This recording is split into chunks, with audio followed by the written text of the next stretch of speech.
What is going on, beautiful folks? Welcome to another episode of Mornings with Lee Hammock, your favorite self-aware narcissist, me.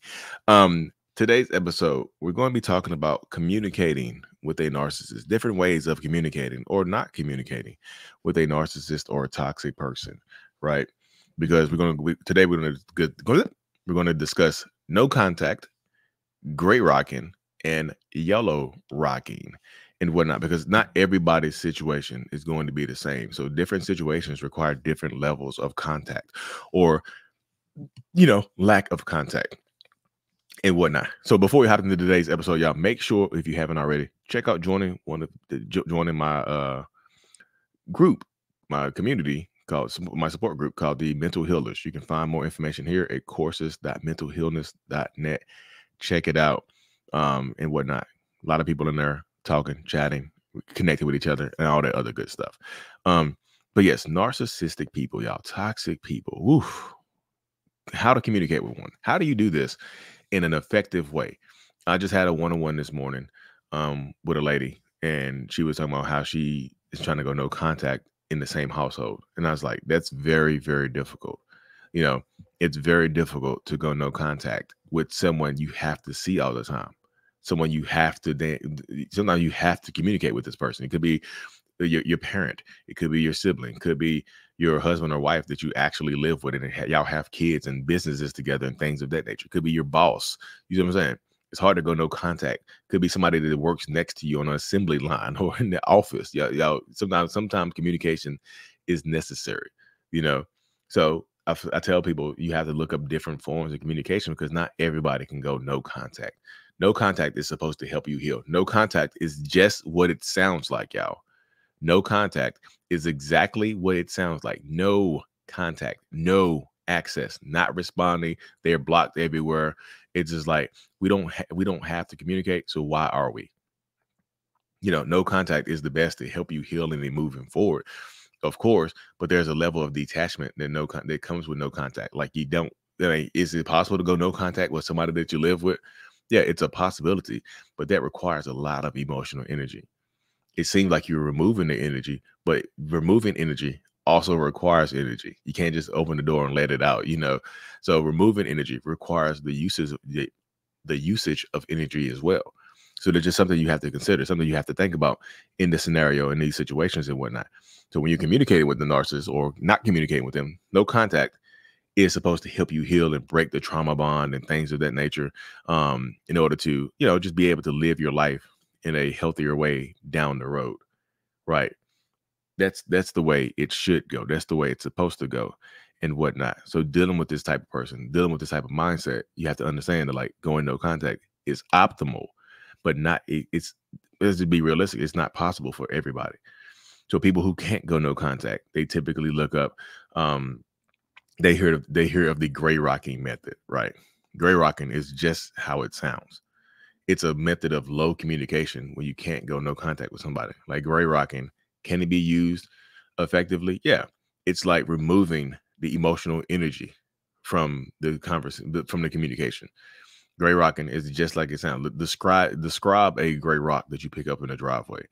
It's, it's emotionless, it's boring, it's flat, it's non-responsive unless you move it. You see what I'm saying? It's uninteresting. Is you not emotionally or engaging with a narcissistic person, like quote unquote, is you not taking the bait, like they're baiting you or trying to get a reaction out of you. You're just not taking it. You're like, okay, you're right. Yeah, nice. Maybe not the nice, because they could be viewed as antagonistic. But Grayrocking can help you, and it can deter narcissistic people from you or trying to communicate with you, but it doesn't always work that way, right? Some narcissists will become agitated when you're talking to them less. Some of them want control. They want to be able to control you. They want to do this, to do this. They want to do that. They want that type of access and domination over you. So a lot of narcissists and toxic people, like if you Grayrock them, sometimes they'll become agitated and aggressive. They'll become angry. Sometimes they become, let's be real, sometimes they can become violent. So I tell people, like, do what communication method works best for you. You can try a combination of them. But sometimes when you go no contact with somebody, they can become agitated and violent. Sometimes you go no contact and low contact, Grayrocking. they they can become agitated and violent as well. There's so many different things that could happen in these scenarios, in these situations, right? There's so many things that can go down. So I'm telling you, like in these spaces, like this is the type of stuff you have to understand that you might be dealing with. Like Grayrocking is being boring to this person, and they can just look at you like, what the hell is wrong with you? Why you not talking? Why you talking like that? Why you responding these short responses? You get on my damn nerves. And you see how I'm saying, you see how easily they can agitate somebody. So Grayrocking doesn't work for everybody. You know what I mean? No contact doesn't work for everybody because they become agitated. You can't, like I said, think about this before you go using any of these communication techniques, right? You can't control how somebody else will react to you. You can't. You know, the only thing you can control is you. This is what these communication techniques or removing communication is really doing, is controlling the controllables. It's controlling what you can control, right? So like I said, Grayrocking, you can remove your emotional reactions and your emotional energy, but you can't control how they will respond or react to you, is what I'm saying.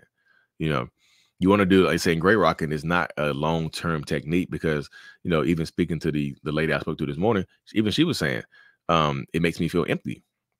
So I feel like Grayrocking this is not part of who I am, and I got to communicate with this person. It just make me feel empty, make me feel disingenuous, and which can happen. So like, do what you feel like is necessary in these times of communication. But I will say this right here. So Grayrocking can have you feeling that way, but there's another technique called Yellowrocking, and this technique was coined by a woman named Tina Swinton. She goes by One Mom's Battle online, like literally the word one mom's MOMS battle on all platforms. She's one of the first people who interacted with me on social media. Now I always appreciate her when I first got started. But she calls Yellowrocking, you know, and Yellowrocking sounds like, describe a yellow rock. You know, it's like a heated rock, right? It's warmer. Yellow seems more welcoming. So what she describes Yellowrocking is, Tina says, Tina references, Tina Swinton explains Yellowrocking method as the Yellowrocking method is a spin on the Grayrock method. It involves adding some niceties to Grayrock communication. Its name comes from that of a yellow rock, which appears friendlier, warmer, and more inviting than a gray rock. However, it is still ultimately gray rock and unlikely to hold a narcissist's interest for long. It's just like, she pretty much describes it as like, instead of looking at this person as a husband or a wife or whatever, look at them like a colleague that you have to work with. Like sometimes communication is necessary between colleagues at work. You don't want the environment to be just super down and out and lack of energy. Sometimes, so Grayrocking is like being warmer. I mean, Yellowrocking is being warmer towards the person. You know what I mean? Hey, how you doing? Is Grayrocking with more? Is Grayrocking with additional boundaries? It's not. It's friendliness. It's being friendly with boundaries. Just because you're being nicer to this person doesn't mean you are welcoming them back into your life in the full capacity. It's just like being, you know, acting nice being nice in front of the kids, being nice at the workplace, you know, being nice in the household or whatever, being friendly towards the person, not best friends. We don't have to be friends and put on the shirts or whatever, you know, so to speak. It's being friendly, you know, friendlier. It's warmer communication. I talked to the lady this morning about it, and she's like, yeah, that sounds more like me. I'm like, you can speak to the person, you know, if you have to speak to them, you can speak to them. Just, hey, how you doing? Hope all is well. No, Grayrocking is like, hey, see how flat that was. You see the person, you had to speak to the person. Hey, Yellowrocking is, hey, how you doing? Warm. You see how warm this was? Hey, how you doing? Warmer. It's just warmth. It's not it's not welcoming this person back into your life in the full capacity that they might have been originally. It's just really you just being warmer, being more authentic with yourself, perhaps, you know, because like you're a warm and friendly person, Grayrocking makes more sense towards you. You know what I'm saying? Like if you're a warm, friendly person, doing Yellowrock can make more sense to you because it allows you to be warmer and friendlier. It allows you to be in this different space, you know. It allows you to be more naturally you. But like I said, it does require you to still have boundaries and things like that. So if you can't go no contact and Grayrocking isn't working, give Yellowrocking a try. You know, give Yellowrock, be warmer in your communication. Again, it still doesn't guarantee that the narcissist or toxic person or whatever will respond to you in the way that you want them to respond. again, go into this with the mindset of I can only control what I'm capable of controlling. I can only control the things that I'm capable of controlling and whatnot. I can only do what I'm capable of doing. I can't go above and beyond. I can't go past that. I can't go outside the purview or the parameters of what I have control over. I can't do that, you know. So it's just like, don't go over the top with your mindset and just like, well, I can do this. I can do, you know, this is going to work for me. Try different things. Also, you know, I'll do another video about this. Look up the BIFF method as well. BIFF. BIFF stands for BIFF. That's a BIFF. BIFF. It's a total lisp. BIFF stands for BIFF. Brief, informative, firm, and friendly. When you have to speak to somebody, BIFF can be a combination of everything right here we talked about. Keep it brief, keep it informative, keep it firm, straight to the point, and keep it friendly. BIFF. BIFF. Look it up. Anyways, y'all, do what works for you. No contact helps you heal. Grayrocking can help you heal. Yellowrocking can help you heal as well. Just do what works for you. Do what makes you feel good about yourself. Do what helps you heal and moving forward. And do sometimes, like I said, adjust accordingly. But anyway, y'all, of course, thank you for tuning in this morning. Make sure you hit that subscribe button. Helps reach more people. And the more people we reach, the more people we teach, the more people we help.